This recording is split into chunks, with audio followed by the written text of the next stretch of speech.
දැන් ටික වෙලාවකට කලින් අප දුරකථන ඇමතුනත් එක්ක මට හිතුණා පොඩි විස්තරයක් කියන්න ඕනේ කියලා අපේ පූස්යාලුව ගැන. පූස්යාලුව කියන්නේ ටිකක් ලෙඩ වුණත් මුල් කාල සීමාවේ ලෙඩ ටිකක් හංගන්න උත්සාහ කරන පිරිසක්. ඒකින්ද ටිකක් මුල් දවස් කිහිපේ ලෙඩ අඳුර ගන්න ටිකක් අමාරුයි. කොහොමද දල වශයෙන් අදහසක් ගන්න තමන්ගේ පූස්සුරතලා පූස්යාලුව ලෙඩ වෙලාද ඉන්නේ කියන එක ගැන අදහසක් දෙන්නයි මම උත්සාහ කරන්නේ. ගොඩක් වෙලාවට මූලික වශයෙන් ආහාර ගැනීමේ වෙනස්කම් පටන් ගන්න. එකක් තමයි ඉතින් ආහාර ගන්න එක අඩු කරනවා. සමහර ලාවට තෝර කනවා.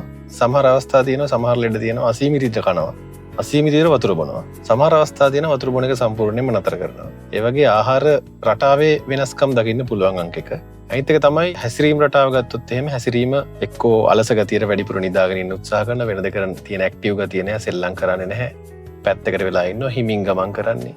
සමහරවල් ගෑ ගමන් කරද්දි නිකන් දෙපැත්තට පැද්දෙන ගතියක් ඊට පස්සේ කන්ට්‍රෝල් නැති ගතියක් වගේ එනවා ඔළුව හෙල්ලෙන ගතියක් වගේ එනවා. සමහර ලාවට කොහේ හරි අඳුරු තැනකට රිංගල නිදා ගන්නවා.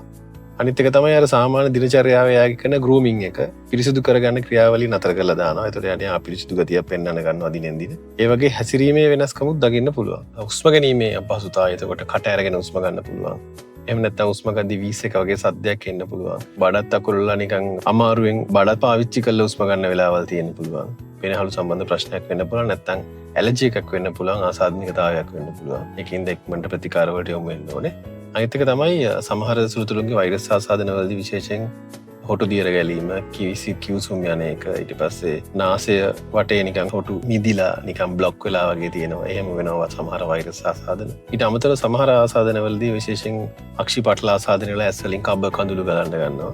ඒ වගේ රෝග ලක්ෂණ මතුවෙනවා නම් ඒ කියන්නේ අනිවාර්යෙන් ඒක ඇතුලේ ආසාදනයක්, වෛරස් ආසාදනයක් දල වශයෙන් යනවා වෙන්න පුළුවන්. ඒකින්ද ඒ ගැන අවධානයෙන් ඉන්න. මොකද මූලික රෝග ලක්ෂණ ටික පටන් ගන්නකොටම ප්‍රතිකාර කරොත් වැඩි දුර යන්න කලින් අපිට සුව කරගන්න ලේසි. සමහර අවස්ථාවලදී කටින් එක දිගට සෙවල වගේ කෙල පෙරෙන්න පුළුවන්. කටින් ගඳක් එන්න පුළුවන්. අනවශ්‍ය වෙනදා නැති නිකන් කුණු ගඳක් වගේ එන්න පුළුවන්. එහෙම නැත්නම් එක දිගට කෙල පෙරෙනවා නම් පෙන වගේ කටින් පෙන කෙල දානවා නම් ඒ කියන්නේ කට ඇතුලේ තුවාල වගේ හැදිලා තියෙන්න පුළුවන්.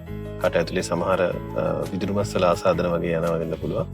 ඒකින්ද ඒක ගැනත් අවධානයෙන් ඉන්න. අනිත් එක තමයි සමහර සමය ආසාදන එනවා නම් විටින් විට එකම තැනක් ලේව ගන්න උත්සාහ කරයි. එහෙම නැත්නම් තනින් තන රෝම හිස්තන් තියෙන විදිහට හැමේ රෝම යන්න ගනි එකම ගානට යන්නේ නැතුව. එහෙම නැත්නම් හැමේ ඉස්සුරි වගේ එනවා වෙන්න පුළුවන්. තැන් වල රතු වෙලා නිකන් තෙත් ගතියට රෝම එකට ඇලිලා තියෙනවා වගේ වෙන්න පුළුවන්. ඒ කියන්නේ හැමේ ආසාදන පටන් ගන්න තියෙනවා කියන එක. ඒ ගැනත් අවධානයෙන් ඉන්න. අනිත් එක තමයි රෝග ලක්ෂණ එළියට එනකොට වමනය සමහරලාට පෙන වගේ සමහරලාට කාපු කෑම. එහෙම නැත්නම් සමහරලාවට ලේත් එක්ක වගේ වමන යන්න පුළුවන්. ඒක ඊට පස්සේ බඩේ බුරුලෙන් යන්න පුළුවන් සමහරලාට රතු පාටට කළු පාටට එහෙම නැත්නම් කහ පාටට දියර විදියට. එහෙම නැත්නම් සමහරලාට බඩ බුරුලෙන් යන්න පුළුවන් එයාට නොදැනුවත්වම. එයා වාඩිලා නැගිටිද්දී වාඩිලා නැගිටින්න තැන මලපා පිට වෙලා තියෙන්න පුළුවන්. ඒ වගේ අවස්ථා වෙනවා. සමහරලාවට පිරිමි සත්තුන්ගේ ගතට පස්සේ ගොඩක් වෙලාවට අස්වාභාවික විදිහට කෑ ගහන්න ගනී. ප්‍රචණ්ඩකාරී වෙන්න ගනී. වෙනද නැති ස්වරයකින් කෑ ගහන්න උත්සාහ කරයි. මොකද පිරිමි සත්තුන්ට සුලභව මුත්‍රා ආසාදන එනවා.